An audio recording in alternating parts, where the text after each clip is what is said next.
네, 직지대모 세계 인쇄사를 바꾸다. 1972년 파리에서는 유네스코가 주최한 도서 전시회 책의 역사가 열리고 있었습니다. 이 전시회에서 전 세계의 교과서와 백과사전을 바꿔놓을 세계의 특종, 세계의 책이 출품되는데요. 그것은 바로 현존하는 가장 오래된 금속 활자본 직지심체 요절이었습니다. 이 직지심체 요절을 세상 밖으로 끌어낸 사람은 역사학자이자 프랑스 국립도서관의 특별연구원으로 근무하던 고 박병선 박사였습니다.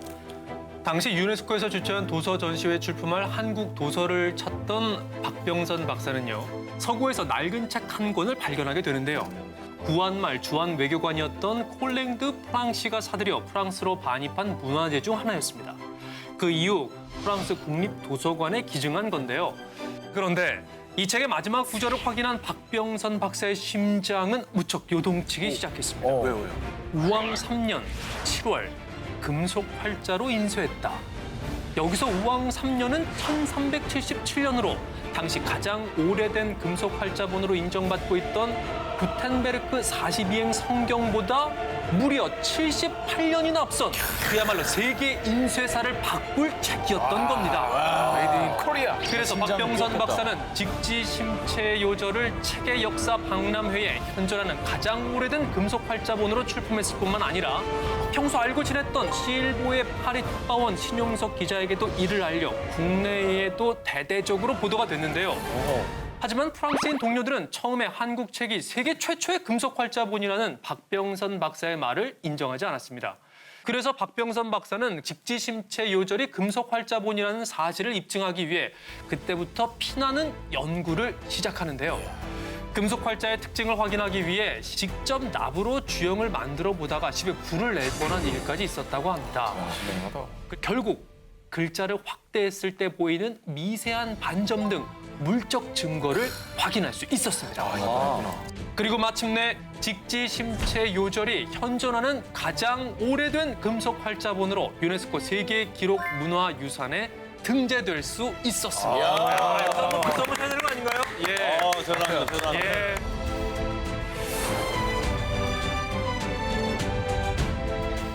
세상을 뒤흔든 특종 19, 17위 공개해 주세요.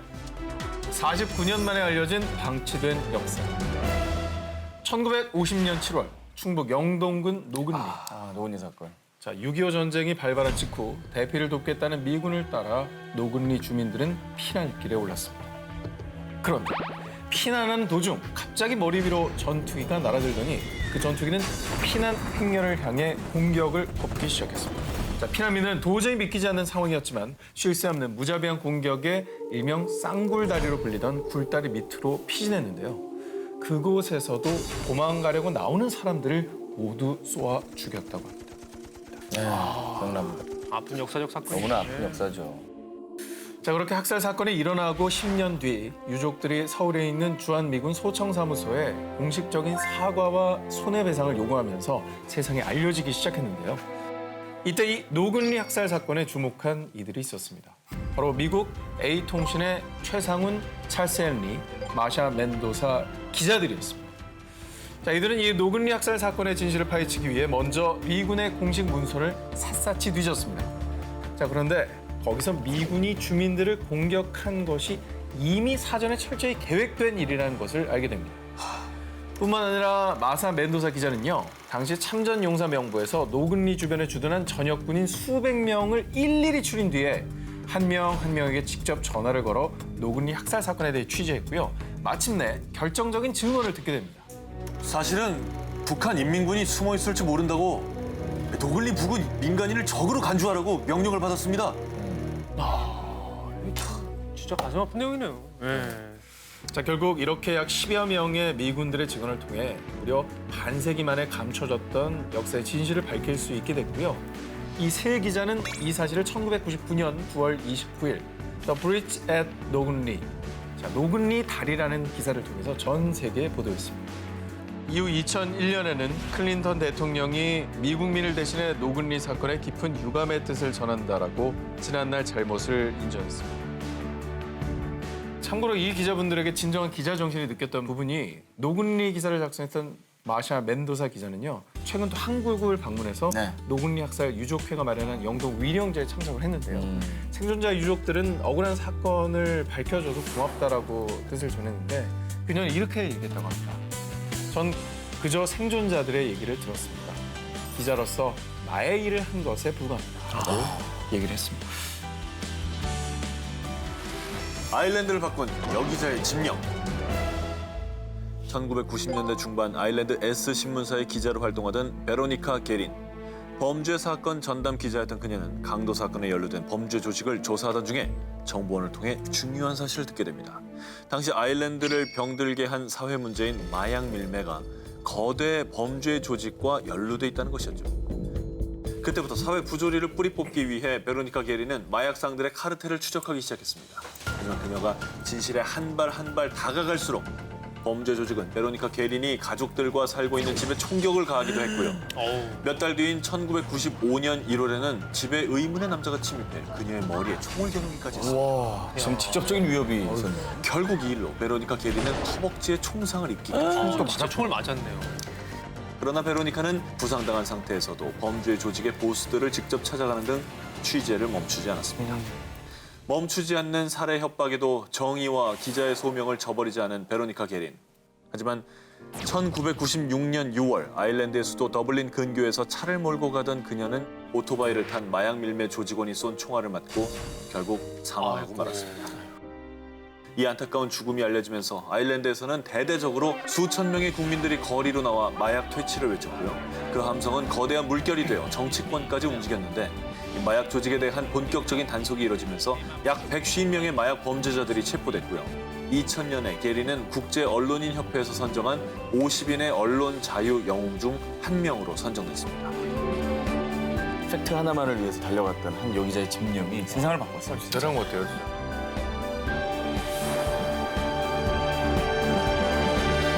6.25 전쟁의 숨은 영웅, 종군 기자의 특종. 1950년 6월 25일 새벽, 북한군이 3.8선 전역을 기습하며 벌어진 6.25 전쟁. 전쟁을 피해서 수많은 주한 외국인들이 한국을 떠나던 그 순간, 오히려 전쟁의 포화 한가운데로 뛰어든 여성이 있었습니다. 바로 미국의 유력 일간지 N신문사의 종군 기자 마거릿 히긴스였습니다. 마거릿 히긴스 기자는 제2차 세계대전, 베트남 전쟁 등을 취재했던 뛰어난 종군 기자로요. 6.25 전쟁에서도 역시 전쟁의 중요한 고비마다 최전선에서 취재하며 6.25 전쟁의 실상을 전 세계에 알렸습니다. 인천 상륙작전의 성공 이후 서울을 수복한 유엔군은 승기를 잡았다고 판단해 북한으로 진격하기로 결정합니다. 그렇게 북쪽으로 거침없이 진군한 유엔군 중에 미 해병 1사단 2만여 명은 북한의 임시 수도 강계 부근인 장진호 호수에 주둔하고 있었습니다. 그 순간 북한을 지원하기 위해 중국군이 압록강을 건너고 있는 것을 발견하게 됩니다. 그리고 결국 이들에게는 중국군의 포위를 뚫고 약 125km 떨어진 함흥까지 철수해야 하는 임무가 주어졌죠. 이것이 바로 장진호 전투의 시작이었습니다. 이때 미 해병대는 12만 명의 중국군과 맞서며 이동을 해야 하는 건 기본이고요. 영하 30도까지 떨어지는 북한의 혹한 속에서 동상으로 손발이 뭉개지는 경우는 다반사, 심지어 동사하는 군인들마저 속출할 지경이었습니다. 저 때 엄청 얼어서 막 진짜 춥고. 환경도 우리가 또 최악이었고. 카투자 출신이라서. 네, 여기 저희 셋이 다 카투사 출신이에요. 그래요? 그렇죠. 뭐 여기는 장교. 저는 장교 출신입니다. 네. 차렷! 차렷!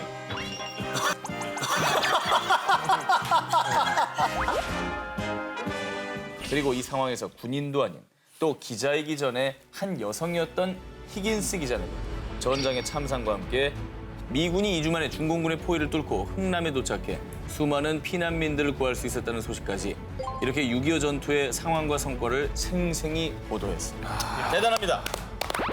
저분이 없었다면 저거 몰랐을 거 아니에요. 몰랐죠? 진짜 목숨 걸고 취재하는 거잖아요. 군인들도 얼어 죽을 판에 그죠? 어떤 뭐 무기도 없는 여자 기자가 이 모든 실상을 타진을 한 겁니다. 전 세계에. 미국을 뒤흔든 펜타곤 페이퍼. 1971년 6월 13일자 미국 대표 일간지 N 일간지를 펼쳐던 미국인들은 엄청난 충격에 휩싸이고 맙니다. 이 충격을 고발한 이는 바로 데니얼 엘스버그. 그는 미국 국방부의 1급 기밀 문서 작업에 참여할 정도로 잘 나가는 군사 분석가였습니다. 그런데 그는 미국 정부의 충격적인 기밀을 알게 되는데요. 1964년 북베트남군이 미군에게 선제 공격을 가해 교전이 벌어진 tonkinman 사건은요. 알고 보니 북베트남이 먼저 도발을 했다는 내용으로 일부 조작을 한 것이 펜타곤 문서에 적혀있던 겁니다. 즉 베트남 전쟁에 개입하기 위해 일부러 이 사건을 연출했던 것이었는데요. 그리고 베트남과 프랑스의 전쟁에서도 프랑스에게 은밀하게 군사 원조를 하는 등 실제 개입을 해왔다는 사실까지 알게 됩니다. 진짜 큰 사건이네요. 그렇습니다. 조국이 무의미한 전쟁을 계속하는 것을 모른 척할 수 없었던 엘즈버그는 결국 서류 가방에 펜타곤 페이퍼의 일부를 숨겨서요. 미 국방부를 빠져나와 긴밀히 복사를 시작했습니다. 그는 이런 방법으로 수일 동안 서류를 조금씩 빼돌렸고요. N신문사의 베트남 종군 기자였던 닐 시엔에게 펜타곤 페이퍼의 사본을 넘겼고요. 이 소식이 대서특필되자 미국을 넘어 전 세계가 요동치기 시작했습니다. 국가기밀 문서를 허가없이 유출시킨 데니얼은 정부 재산 절도, 간첩 혐의 등 12개 중범죄로 기소됐는데요. 법원은 데니얼의 모든 혐의를 받아들이지 않았고요. 사실상의 무죄 판결을 내리고 맙니다. 용기 있는 고발로 세상을 뒤흔든 펜타곤 페이퍼 특종. 이는 지금까지도 언론의 자유는 그 무엇으로도 막을 수 없다는 것을 판례로 남긴 기념비적인 특종으로 남아 있습니다. 세상을 뒤흔든 특종 19, 10위 공개해 주세요. 아동 노예를 막은 특종 사진, 2,000명 노예 어부를 구한 펜의 힘. 단 사진 한 장으로 전 세계에서 자행되고 있는 충격적인 실태들을 고발한 특종들이 있습니다. 그 사진은 바로 글로벌 스포츠 브랜드 N사의 로고가 크게 박힌 축구공을 만드는 사진이었는데요. 저거 유명하죠. 이 사진 속 아이는 파키스탄의 12살 소년 타리그로요. 소년의 애처로운 삶의 무게가 느껴지는 이 사진을 세상에 공개한 곳은 라이프지 6월호에 실린 이 한 장의 사진이 고발한 아동 노예 충격적인 실상이 또 있습니다. 하루 11시간 이상 노동력을 불법 착취당한 아이들의 임금은 고작 300원에서 400원 뿐이었다는 사실. 또 축구공에 스티커를 붙일 때 사용하는 화학약품의 강한 독성 때문에 아이들이 시력을 잃는 일도 부지기수라는 그 정도예요. 그렇습니다. 그러나 당시 N사는 아동 노동의 책임을 모두 하청업체로 돌리기에만 급급했는데요. 결국 이에 분노를 일으킨 전 세계 시민단체와 소비자들은 불매운동을 벌였고요. 결국 N사는 정식 사과와 함께 작업 요건 등을 철저히 감시하겠다는 내용을 발표했습니다. 또한 FIFA 측에도 1996년에 FIFA 라이센싱으로 생산되는 축구공 및 용품과 관련해 아동 노동으로 생산된 축구공은 사용하지 않겠다라고 공식 선언을 했다고 합니다. 그리고 바로 지난해인 2016년 충격적인 사진과 함께 터뜨린 이 특종으로 무려 2,000명의 사람들을 구할 수 있었는데요. 나 이거 모르겠는데. 감금돼 있는 감금돼 있는 건가요? 자, 이 사진과 함께 실린 특종의 제목은 바로 Seafood from Slaves, 노예들이 가져다준 해산물이었습니다. 사실 인도네시아, 태국 등에서 노예 노동이 빈번하다는 건 수산업계 내에선 알만한 사람 다 아는 공공연한 비밀이었다는데요. 그래서 이 비밀과 실상을 낱낱이 밝혀 전 세계에 드러내야 되겠다고 생각한 A통신사의 기자들.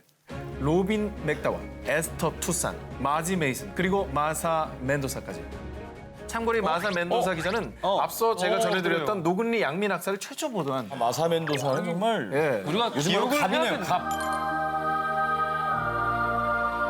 자, 이 네 분의 기자들은요, 태국 정부가 발표하지 못할 결정적인 증거가 필요했습니다. 예. 그래서 결국 벤지라 섬에 어렵게 숨어 들어갔는데요. 아하. 2014년 이들이 이곳에서 두 눈으로 확인한 실상은 정말 지옥 그 자체였습니다. 자, 하루에 거의 20시간이 넘는 노동과 갖은 학대, 또 그렇게 일하다 일을 할 수 없게 되거나 죽으면 노예 노동 사실을 은폐하기 위해 가명으로 묘지를 썼다고 합니다. 어머. 이 참혹한 실상을 마주한 A통신 4명의 기자들은요, 1년 가까운 시간 동안 집요한 취재를 이어가며 증언과 증거들을 수집했는데요. 자, 이들이 밝혀낸 사실 첫 번째, 노예 어부들을 감시하는 세력은 무장 마피아 조직이라는 것이었습니다. 자, 그래서 기자들은 이들에게 들키지 않기 위해 수일 동안 작은 트럭 짐칸에도 숨어 지내기도 했고요. 확실한 증거들을 남기기 위해 노예 어부들에게 몰래 카메라 촬영을 부탁했어요. 그리고 그 취재는 벤지라 섬에만 머물지 않았습니다. 태국 도심 한복판에서 13살 어린이가 하루 10시간 넘게 세월을 까는 모습을 잡아내자 태국 정부도 그제서야 결국 잘못을 시인했고요. 하지만 그 무엇보다도 이 현대판 노예 취재가 가장 빛을 발했던 건 바로 특종이 아닌 사람이었습니다. 거의 1년에 가까운 취재를 마치고도 팀원들은 기사 송고를 미루기로 결정했는데 그 이유는 취재원들과 갇혀있는 사람들을 구출해내는 게 우선이라고 판단했기 때문입니다. 특종의 패왕 최은희가 간다. 1924년 신문사 주최 무선전화 공개방송을 통해 라디오 전파에 최초로 목소리를 실었던 여기자. 민간인 최초로 비행기를 타고 서울 비행기 취재기를 쓴 여기자. 바로 민간신문 최초의 여기자 고 최은희 기자의 얘기입니다. 1924년 창간 4주년을 맞은 C일보에 민간신문으로선 최초 여기자로 발탁이 됐다고 합니다. 사실 이때만 해도 개혁을 위한 보여주기식 채용으로 집안 살림에 관한 기사나 쓰게 하려는 그런 생각이었는데 그녀는 자신을 특종의 패왕으로 만든 대특종을 터뜨리고 맙니다. 1926년 6월 종로거리를 걷던 최은희 기자는 종로경찰서 고등계 주임을 발견합니다. 그 길로 그의 뒤를 밟아 취조실로 들어가는 것을 포착하게 됐는데 그 안에 민족 독립운동을 함께한 개벽 잡지 관계자들이 잡혀있는 것을 보고 칼보다 강한 펜네임으로 특종을 날립니다. 모 중대사건 폭로, 천도교 관계자, 학생 직공 등 80명 피체, 무고한 이들을 잡아놓고 중상모략을 하고 있다는 내용이었습니다. 이 특종으로 그녀는 신문계 황제로 등극, 여기자의 위상을 드높여 나갔는데요. 또 특종을 잡기 위한 기자의 기본 요건이라 할 수 있는 잠입이죠. 그 시절부터 그녀는 변장의 귀재로 불리며 기생복장을 하고 저렇게? 남자 기자들도 취재하기 어려운 거지굴, 또 음지에서 성매매가 이루어지는 매음굴 등을 누비었습니다. 그야말로 이때부터 르뽀, 몸을 던진 탐사보도 취재를 한 겁니다. 멋있다. 여성의 한계를 뛰어넘은 팔방미인, 조선신문계 스타 기자로 활약했던 고 최은희 기자. 1983년 5월 사제 5천만 원을 여성 기자들을 위해 써달라고 C일보에 기탁을 했고요. 이후에 C일보에서는 최은희 여기자상을 제정해서 매년 뛰어난 활동을 펼치는 여기자들에게 수여하고 있다고 합니다. 탐사보도. 저도 이런 경험이 있긴 한데 대단하시네요. 탐사보도를 하셨어요? 사실 제가 남자 도우미가 돼서 잠입 취재를 했죠. 거기서 이제 뭐 교육 받았어요. 교육 받고 자기소개하는 교육 받고 면접 본 거죠? 그러니까 1대1로 면접을 봐서 이제 뭐 면접하면 이제 스케일 나오잖아요. 말 많이 하지 말고 가만히 있으면은 너처럼 이렇게 좀 묵직한 스타일 좋아한다. 이렇게 다 교육을 받고 한 새벽 3시쯤에 제가 당시 이름이 태풍이었는데 김태풍. 잘 어울리네. 김태풍. 태풍아, 첫 손님이 왔으니 들어가라. 저 담배 한 대만 피고 올게요. 그러고 나서 이제 튀었는데 왜냐면 다음날 태풍이가 태풍처럼 튀었어요. 다음날 아침에 생방을 해야 되니까. 아니 근데 참 이게 들으면서도 좀 씁쓸한 게 네. 제가 저 위치에 있었으면 네. 면접을 떨어졌을 수도 있어요. 나는 취재를 하고 싶은데 야 뭐야? 야 나가! 아이씨. 자, 세상을 뒤흔든 특종 19, 이번에 7위입니다. 스포트라이트, 금기된 진실을 고발해. 그 얘기는 할 수 없어요. 전 모르는 일이에요. 전 그런 일이 없어요. 이렇게 모두가 입을 모아 은폐하려는 암흑 속 진실, 그리고 그 진실을 쫓는 사람. 바로 특종 전담팀 스포트라이트의 이야기인데요. 미국의 3대 일간지 중 하나인 B사의 특종 전담팀 스포트라이트는 폭탄급 파괴력의 기사를 보던 교회가 수년간 성직자의 학대를 허용했다. 어머머. 가톨릭 신부 존 지오관은 130명 이상의 어린이를 성추행했으며 일부 여러 사제들까지도 아동 성추행을 했다는 것이었는데요. 이 사건은 종교를 다루고 있는 만큼 이 진실을 세상에 공개하기까지 정말 난항들이 많았는데요. 그래서 스포트라이트 팀은 경찰 수사처럼 취재를 진행했는데요. 보스턴 지역 신부 인명부를 일일이 대조하면서 그중 병가나 전출이 잦은 다소 미심쩍은 신부들을 추려내기 시작했고요. 어렵게 피해자들을 만나 증언을 채록했지만 진실을 은폐했던 가톨릭 고위 관계자 또 사건 담당 변호사들에게 더 이상 이 사건을 파헤치지 말라라고 경고 아닌 경고를 받게 됩니다. 그러나 성직자의 성추행은 신체적 학대를 넘어 영적인 학대입니다. 이런 걸 보도하지 않는 게 언론인입니까? 자, 이렇게 스포트라이트 팀은 언론이 다시 한번 진실을 은폐한다면 피해자가 눈덩이처럼 불어날 것을 염려했고요. 결국 취재한 사실을 그대로 세상에 공개하게 된 겁니다. 결국 신부 지오관은 아동 강제 성추행 혐의가 유죄로 인정돼 감옥에 수감됐고요. 이후 용기를 낸 피해자 증언들이 추가로 나오면서 보스턴 대교구 성직자 249명 성추행으로 추가 고소를 당하게 됩니다. 아주 집단적으로 그냥 조직적인 네. 범죄였던 거죠. 결국 이렇게 세상을 향해 용기 있는 보도를 전한 스포트라이트 팀은 2003년 퓰리처상을 수상하면서요. 이런 수상 소감을 남겼습니다. 성추행 피해자들의 생생한 고통이 아직도 머리에 남아 있습니다. 그들이 겪은 고통을 생각하면 수상의 기쁨도 수그러집니다. 푸른 눈이 목격한 그날의 진실. 그날의 진실을 기록한 푸른 눈의 기자가 있습니다. 독일 제1공영방송의 일본 특파원으로 근무하던 위르겐 힌츠페터. 우연히 일본 라디오 방송을 통해 한국에서 벌어지고 있는 심상치 않은 상황을 듣고 취재를 위해 광주로 향했습니다. 당시 광주는 진입하는 것 자체가 어려운 상황이었습니다. 그러나 힌츠페터 기자는 카메라 하나를 둘러매고 택시기사 김사복 씨의 차에 몸을 실었고요. 그렇게 광주로 진입을 시도했습니다. 그런데 잠시 멈추시죠. 지금 어디로 가시는 겁니까? 저희 손님이 학생 시위 때문에 잃어버린 동료를 찾으러 가는 길이에요. 어렵게 도착한 광주. 그런데 힌츠페터 기자의 푸른 눈에 비친 광주의 광경은 너무나도 잔혹했습니다. 아비 규환이 된 광주의 참상을 직접 목격한 힌츠페터는 몰래 현장으로 잠입해 광주의 참상을 생생하게 취재했습니다. 이렇게 피와 절규로 얼룩진 광주의 5월은 힌츠페터 기자의 필름 10개의 롤에 무사히 기록될 수 있었는데요. 쿠키캔 속에 숨겨서 일본으로 겨우 반출시킬 수 있었습니다.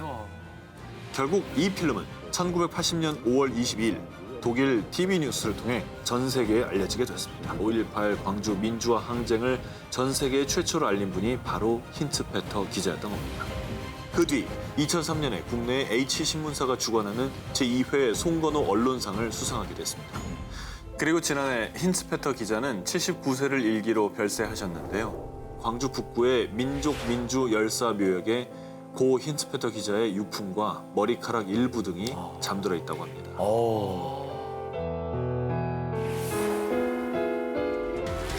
되면 되겠네. M과 K의 대결에서 김 기자와 전 기자만 남았습니다. 그래요. 동갑내기 대결인가요? 그러네요. 일단 이 기사 좀 들어줘요. 잘 들으면 너는 편할 것이고 내 말을 반항하고 내가 안 들으면 너는 여기서 죽은 거야. 1991년 8월 14일 고 김학순 할머니께서 전 세계 최초로 내가 일본군 위안부였다라고 밝히면서 일본군의 만행을 고발하는 기자회견을 한 날인데요. 지난주 내용하고 이어지네요. 이어지죠. 그런데 김학순 할머니의 기자회견이 열리기 3일 전인 1991년 8월 11일 일본 유력 일간지 A신문에 대서특필된 특종이 있습니다. 전 조선인 종군 위안부 전후 반세기 만에 무거운 입을 열다. 바로 A신문의 서울특파원이었던 우에무라 다카시 기자의 특종이자 한일 양국의 일간지 통틀어 최초의 위안부 보도였습니다. 이 우에무라 기자는 1990년에 한국정신대 문제대책협의회 공동대표인 윤정옥 교수의 정신대 원원의 발자취 취재기라는 글을 읽고 일본군 위안부의 존재를 알게 된 거죠. 그 즉시 윤정옥 교수의 연구실로 찾아가서 위안부 피해 할머니들을 인터뷰하고 싶다고 간곡히 부탁을 했고요. 우에무라 기자의 노력을 눈여겨본 정대협이 그 다음 해 김학순 할머니의 증언이 담긴 녹음 테이프를 기자회견에 앞서서 우에무라 기자에게 들려준 겁니다. 우에무라 기자는 내가 이 아픈 역사를 알려야 해 라는 일념으로 김학순 할머니의 증언을 사회면 톱기사로 터뜨렸는데요. 그러나 사실 처음에 일본 언론들은 이 특종에 반응하지도 않았고 언급도 피하고 철저히 외면했다고 그냥 묻어버리려고 그런 거예요. 그럼요.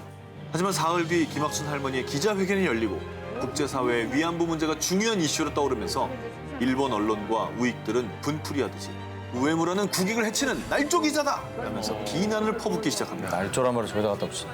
안타깝게도 그 공격은 지금까지도 현재 진행 중이라고 합니다. 참 대단해요. 저 세력이 만만치가 않아요. 집요해요. 집요해요. 집요해요.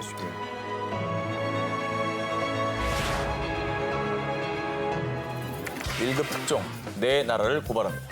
진심을 위해 카메라를 던지다. 세다. 세다. 세다.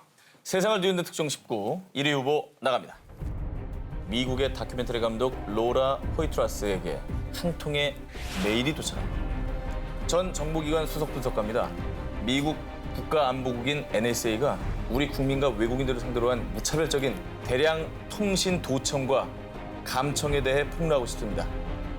즉, 미국 정부가 테러 방지라는 명분으로 전 세계 모든 사람들의 문자, 메일, 동영상, 사진, 전화 기록 등의 개인 정보를 아무런 동의 없이 무차별적으로 수집하고 있다는 충격적인 내용이었던 겁니다. 이 충격적인 폭로를 한 제보자는 당시 29살의 에드워드 스노든이었습니다. 미국 국가안보국 NSA 요원이었던 스노든은 NSA에서 비밀리에 전 세계인들을 대상으로 한 대규모 도청 사실을 알게 됐고요. 이런 도청 행위가 옳은지는 국민들이 판단해야 하는 게 아닐까요? 라며 고민한 끝에 자신의 USB에 1급 기밀 문서 약 170만 건을 담아 그 회사를 떠난 겁니다. 그리고 이 엄청난 사실을 폭로해줄 사람을 찾았던 건데요. 바로 다큐멘터리 영화 감독 로라 포이트러스였습니다. 또 자신의 폭로를 기사로 실어줄 영국 대표 일간지 G신문사의 글렌 그린월드 기자에게도 연락을 주었는데요.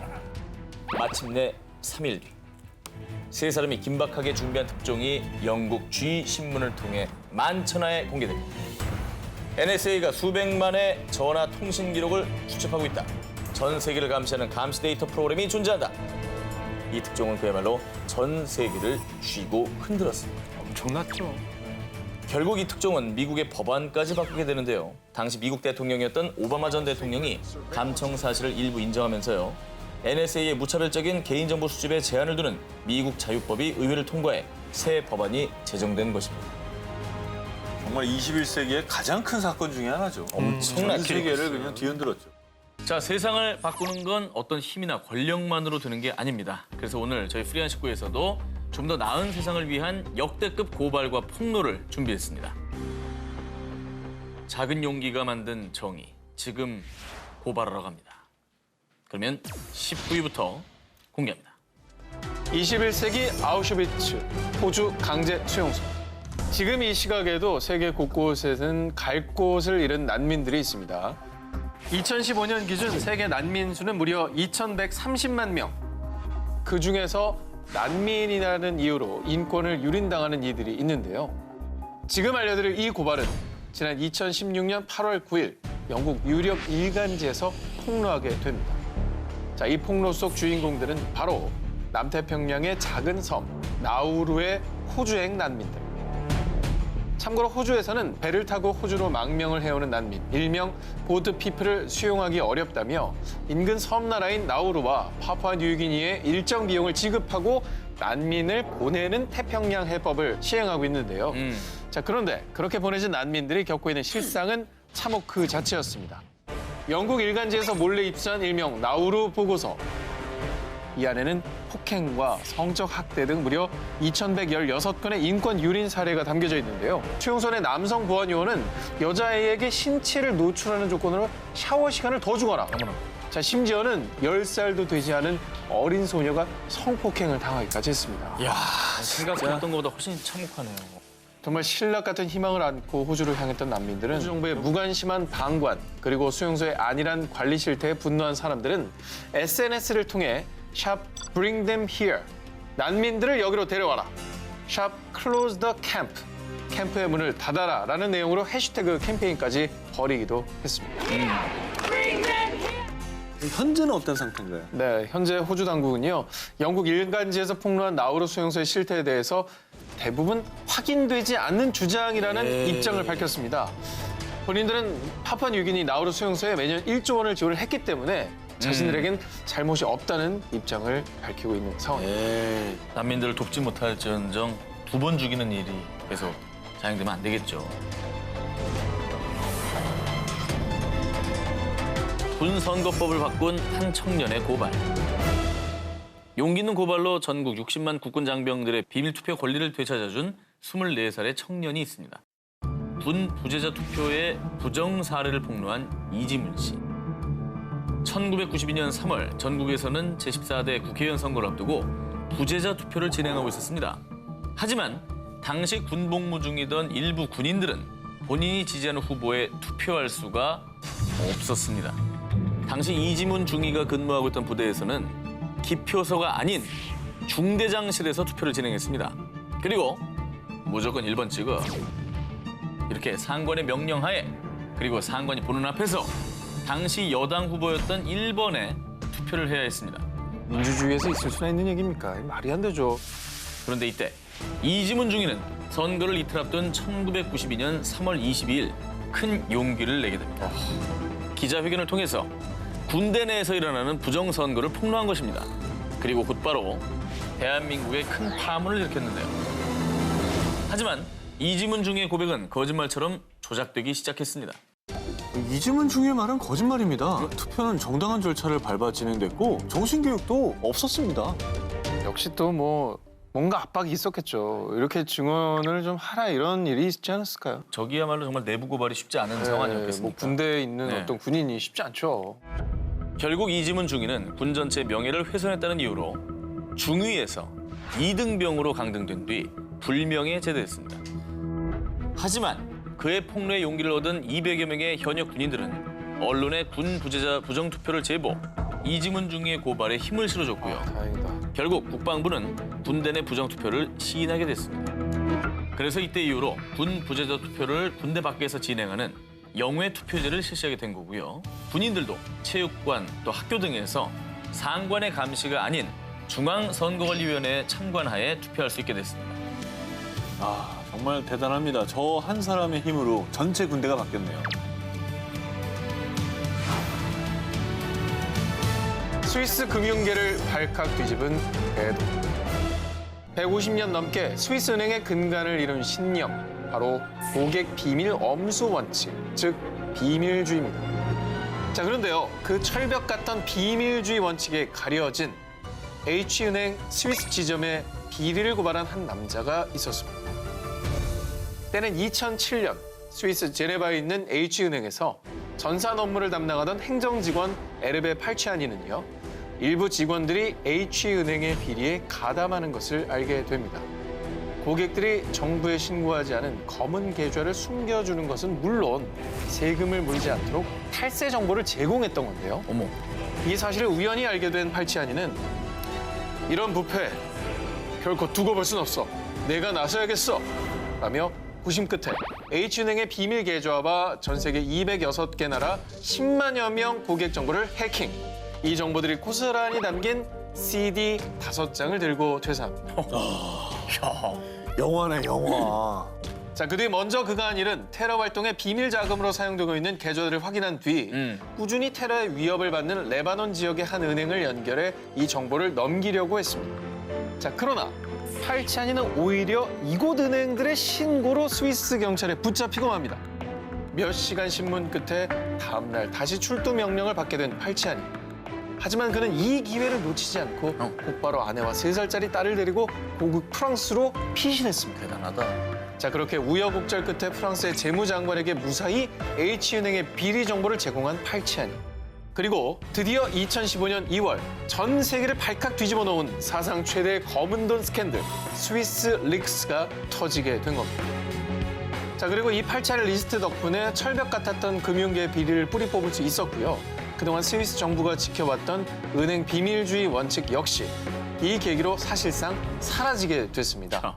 자, 세계를 쥐락펴락한 남자 에르베 팔치아니는 현재 프랑스 세무당국의 IT 기술 자문을 해주면서 자신과 같은 내부 고발자들을 위해서 목소리를 여전히 내고 있다고 합니다. 미국 FBI를 뒤흔든 휘슬블로어. 자, 고발에서 빠질 수 없는 단어가 바로 휘슬블로어입니다. 부정행위를 봐주지 않고 호루라기를 불어 지적한다라는 것에서 이 말이 유래됐는데요. FBI를 쥐락펴락한 휘슬블로어, 이 한 요원에 관한 특종입니다. 2002년 5월 FBI 국장 로버트 뮬러와 미국 국회 상임위원들은 한 통의 메일을 받게 됩니다. 이 메일에 실린 충격적인 내용. FBI의 직무 태만만 없었어도 9.11 테러는 막을 수 있었다. 야, 이거 처음 듣는 얘기인데? 네. 이 FBI 유례 없는 폭로를 한 제보자의 정체는 21년차 베테랑 콜린 로울리 요원이었습니다. 9.11 테러 관련 내용과 FBI 조직의 문제점이 담긴 A4 용지 13쪽 분량의 문서를 세상에 알린 그녀. 그런데 그녀가 이렇게 폭로를 한 이유는요. 내가 21년이나 몸담은 FBI에서 테러를 막지 못하다니. 그때 그 일만 놓치지 않았어도. 자, 이렇게 정말 시간을 되돌리고 싶은 사건이 있었다고 합니다. 이게 뭐죠? 뭘 놓쳤지? 2001년 9.11 테러 발생 3주 전인 8월경 미네소타의 한 비행학교에 수상한 청년이 포착됐다고 합니다. 모로코계의 프랑스인 자카리아스 무사비. 비행학교 재학생이었던 그는 비행 수업 중 유난히 이착륙도 아닌 공중에서의 조종술만 배우려고 했습니다. 어머.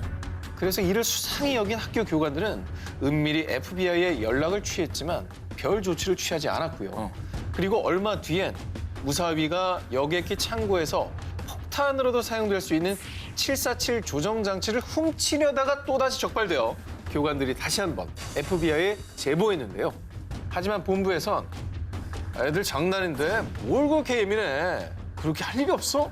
라는 반응과 함께 별다른 수사 없이 그냥 미 이민귀화국에 몇 주 동안 체포만 하고 있었다는데요. 형식적인 조치만 했군요. 그렇죠. 그죠? 하지만 결국 일은 벌어지고 말았습니다. 9월 11일 미국의 심장부를 산산조각낸 끔찍한 테러가 발생하고야 만 것이죠. 9.11 테러 당시 비행기를 납치해 백악관으로 돌진할 계획이었다는 충격적인 사실을 폭로했습니다. 이때 콜린 요원은 무사위의 노트북만 압수수색했더라도 9.11 테러는 저지할 수 있었을 것이라며 안타까움을 금치 못했습니다.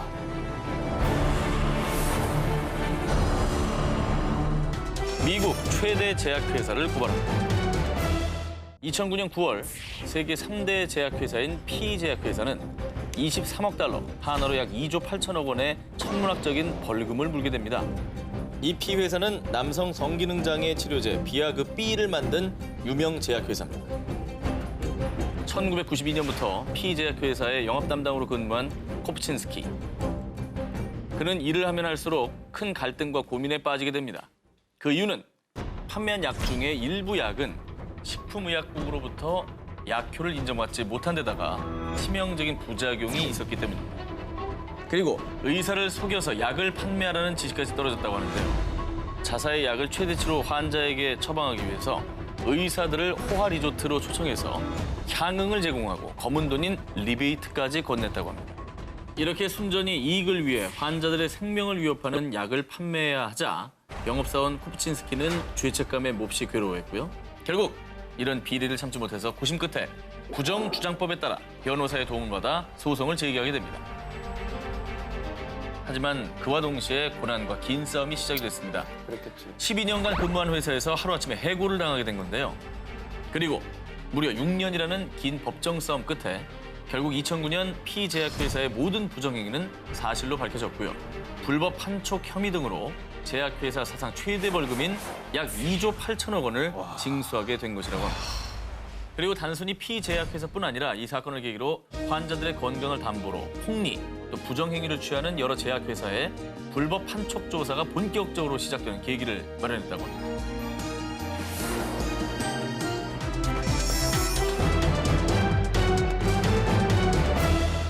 세상에서 가장 비밀스러운 종교, 사이언톨러지 내부 자료 폭로. 2007년 이라크전 때 미군이 12명의 이라크 국민 살해 영상 공개. 2017년 5천 명을 도청한 CIA 해킹 사건 고발. 2006년에 설립된 뒤 단 3년 만에 미국 3대 일간지인 W포스트가 지난 30년간 이룬 성과보다 더 영향력 있는 특종을 세상에 알린 곳이 있습니다.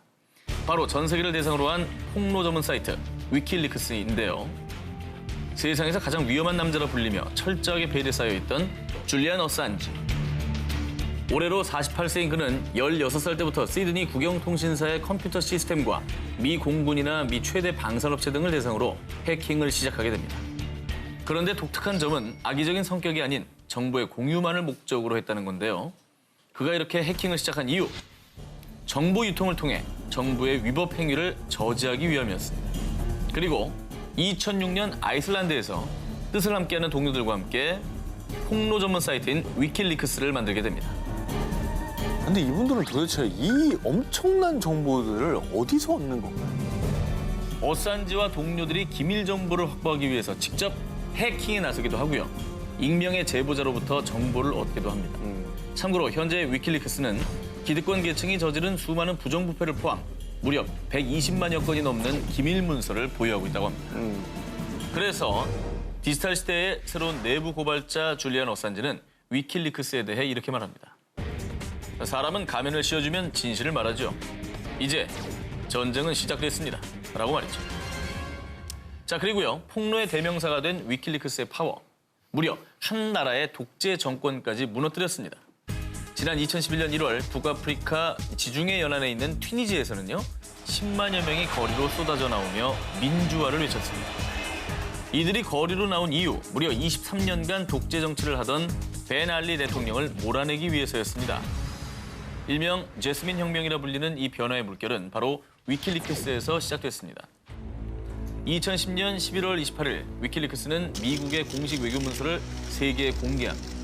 그 문서 중에서 주 튀니지 미국 대사 로버트 고덱이 국민의 것은 곧 나의 것이다 라는 제목으로 미국에 보낸 전문이 바로 혁명의 발단이 돼버린 겁니다. 이 전문에서 공개된 충격적인 사실. 벤 알리 튀니지 대통령과 일가 친척이 장장 23년간 마치 거대한 마피아 집단처럼 굴림, 국민의 사유재산을 강탈하고 온갖 사치를 부렸다는 충격적인 내용이었죠. 특히 튀니지 대중을 분노케 만든 내용은 미국 대사인 로버트가 지난 2009년 대통령 사위 자택에 초청받은 뒤 작성한 글인데요. 대통령 사위인 모하메드 집에는 50m 길이의 레인을 갖춘 실내 수영장이 있었고 실제 로마 시대 유물이라는 사자상이 있었습니다. 그리고 수십 명의 하인이 일사불란하게 움직이며 주인과 손님을 모셨습니다. 이렇게 튀니지의 독재자 벤 알리 일가의 사치 또 부패상을 만천하에 까발린 것이죠. 튀니지 국민은 대통령 일가의 민낯을 이 문서를 통해서 확인한 겁니다. 독재자가 수십 년간 국민들의 고혈을 빨아먹고 호사스러운 생활을 누릴수록 튀니지 국민들은 천정부지로 솟는 물가와 고실업률에 시달려왔습니다. 그중에서도 가장 심각한 건 청년 실업 문제. 그리고 2010년 12월 컴퓨터 공학도였던 26세 청년 부아지지의 분신 소식이 기폭제가 돼서 마침내 이듬해 1월 튀니지 혁명이 시작됐습니다. 이후에 2011년 1월 14일 벤 알리 대통령은 가족과 함께 몰래 사우디행 비행기에 올랐고요. 마치 철옹성과도 같았던 그의 나라가 풀뿌리 민중의 힘, 피플 파워에 의해 막을 내린 순간이 됐습니다. 폭로의 아이콘이 된 위킬리크스가 거둔 첫 번째 혁명. 더욱 의미 있는 건 튀니지에서 시작된 제스민 혁명이 이웃 국가인 이집트, 리비아 등 중동 국가로도 번져서 아랍의 봄을 알린 것이죠. 세상을 바꿀 수 있는 용기 있는 고발, 앞으로도 계속해서 이어지길 바랍니다.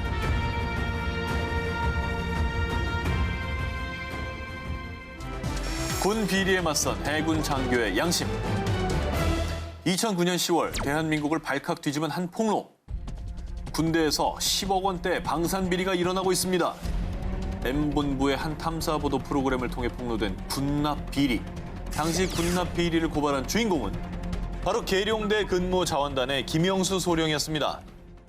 2006년 2월 그는 해군과 공군 본부에 필요한 비품들을 구매하고 지원해주는 군수처의 근무 지원과장으로 오게 됐는데요. 새로운 업무를 얼른 파악하기 위해 김소령은 자신이 부임하기 이전인 2003년부터 2005년까지의 구매 계약 자료를 꼼꼼히 검토하기 시작했습니다. 그런데 뭔가 이상한 점을 포착하게 된 그. 그러고 보니까 이 회사 것만 다 비어있네? 군 비품 구매 과정에서 경쟁 입찰로 처리해야 할 건을 특정 업체와 지속적으로 수의 계약을 체결하거나 저사양 품질의 비품들을 많게는 2배 이상의 비싼 가격으로 구매하고 있었던 겁니다. 군대 내 검은 비리를 알게 된 김소령. 그는 한치의 망설임도 없이 군 수사기관에 곧바로 고발했는데요. 그러나 이는 달걀로 바위치기였을 뿐. 3차례가량의 내부 조사가 진행되긴 했지만 늘 돌아오는 답변은 수사 불가, 혐의 없음. 하하. 그러는 사이에 그는 군대 안에서 배신자로 낙인 찍혀서 같은 해 9월에 업무 적응 미숙을 이유로 타부서로 전출 조치까지 받고 맙니다. 얼마나 힘들었을까요, 그죠? 자기 편은 많이 없었을 거예요, 그 안에. 그러나 그는 군부대 압박에도 굴복하지 않고 전면전을 선언, 그리고 더 나아가서 그동안 해군 내에서 벌어진 모든 비리를 추적하기 시작합니다. 군납 비리의 피해를 받은 사람들과 접촉해 그들을 통해 온갖 비리에 대한 정보를 모으기 시작한 거죠. 그리고 그렇게 모은 군대 내 비리를 한 언론사의 기자와 의기투합, 군납 비리에 관한 폭로 기사를 준비했는데요. 그러나 오직 인쇄만 남겨두고 기사는 끝내 나오지 못하고 맙니다. 그러다가 신문사 기자가 M본부 탐사보도팀 PD에게 이 제보를 넘겼고요. 결국 김소령도 제복을 벗을 각오를 하고 이 방송에 출연하게 된 거라고 합니다. 아하. 그리고 2009년 10월 군대가 숨겨왔던 이 거대한 비밀은 전파를 타게 됩니다. 이후 우리의 세금이 이렇게 쓰이고 있었다니 군대 군납 비리를 철저히 조사해라 라면서 국민들의 분노가 거세지자 여론의 거센 압박을 받은 국방부는 방송 이틀 만에 국방부 특별조사단을 꾸려서 재조사에 착수. 한 달 만에 군납 비리에 연루된 31명의 관계자들을 모조리 처벌했습니다. 이야, 정말 큰일 했네요. 다시 한번 박수 보냅니다. 그 당시에도 참 많은 용기를 좀 실어드리고 싶었습니다만 이제 와서야 또 박수를 치게 되네요.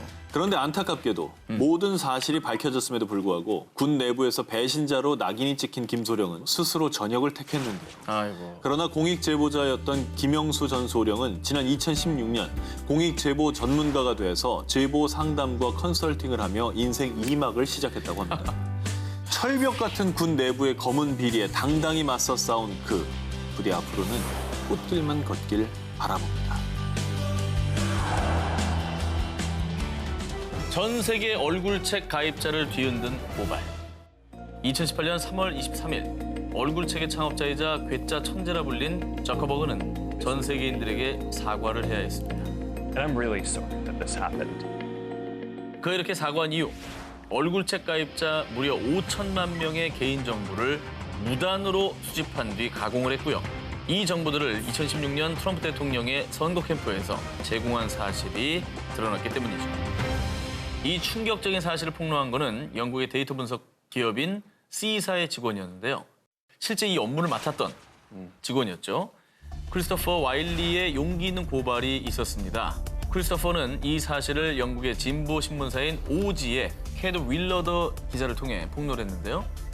얼굴책의 성격 분석 앱을 통해서 사용자가 기입한 개인정보를 수집을 했고요. 이 정보를 데이터 분석 기업이 가공해서 사용했다고 합니다. 이 용기 있는 고발 이후에 영국 신문사의 캐드 윌러더 기자는 크리스토퍼를 두고 밀레니얼 세대 최초의 거대한 폭로자라고 불렀고요. 반면에 마크 저커버그는 대중들에게 해커버그다라 불리며 전 세계적으로 비판을 받게 됐습니다. 자, 그런데요. 얼굴책의 배신은 여기서 끝이 아니었습니다. 영국 유력 일간지 G사에 따르면요. 얼굴책에서는 광고주들이 특정 이용자들을 겨냥한 타깃 광고를 할 수 있게끔 도와주는 목적으로요. 사용자들의 문자 메시지 송수신 내역과 심지어는 스마트폰 통화 내역까지 수집했다고 합니다. 아이고, 이거 정말 너무 같네요. 결국 폭로 후 밝혀진 사건들로 얼굴책의 시가총액은 큰 폭으로 하락을 했는데요. 600억 달러, 약 65조 원의 손실을 보이며 위기를 겪고 있다고 합니다. 평범한 가장의 비범한 고발. 세계를 충격에 빠뜨린 21세기 마루타. 자, 그럼 제가 먼저 특종을 발표하겠습니다. 네. 지난 2003년 K본부의 한 고발 프로그램 제작진에게 걸려온 한 통의 전화.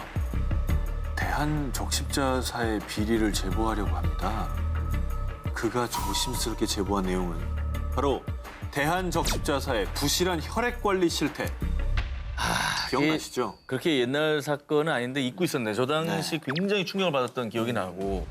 보건위생에 대해 가장 청렴해하는 대한적십자사. 그런데 혈액 검사 절차를 무시하고 B형, C형 간염, 그리고 말라리아, 에이즈까지 바이러스에 감염된 혈액들을 무분별하게 채혈하고 있으며 심지어는 이 혈액들이 의약품 제조나 환자 수혈용으로 유통되고 있다는 충격적인 사실을 고발한 거였습니다. 제보자들은 적십자사에서 10년 이상 근무한 4명의 직원들이었습니다. 처음엔 수차례에 걸쳐서 시스템 개선을 건의했는데요. 하지만 돌아오는 대답은 하나. 네 일이나 잘해. 결국 더 이상 가만히 있을 수 없었던 이들은 방송팀에 제보를 했고 2003년 7월 19일 전파를 타게 됩니다. 이후 영원히 은폐될 줄 알았던 대한적십자사의 비리는 온 세상에 알려지게 됐고요. 이 충격적인 실태에 분노한 여러 시민단체는 부패방지위원회에 적십자사를 고발. 5개월 뒤 보건복지부의 감사를 받게 됐는데요. 감사 결과는 예상하신 대로 정말 충격 그 자체였습니다. 부적격 혈액 무려 76,677건을 시중에 유통. 게다가 에이즈 감염이 의심되는 90여 명의 혈액을 병원과 제약사에 공급하기까지 했다고 합니다. 그런데요, 더 화나는 일이 있습니다. 또 있어요? 더 분노가 터지는 건 집에 애들이 있던데 밤길 조심하세요. 이렇게 가족들까지 위협하는 협박 문자를 수십 통씩 받았다고 합니다.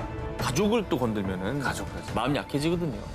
하지만 역시나 정의는 승리하는 법이죠. 대한적십자사의 혈액사업본부장과 사무총장 등 관련 인사가 사직 또는 해임됐고요. 무엇보다 가장 중요한 성과는 혈액 유통이 안전하게 이루어질 수 있도록 국무총리실 산하에 혈액안전관리 개선 기획단을 설치, 또 보건복지부에는 혈액안전관리 전담부서가 신설됐다고 합니다.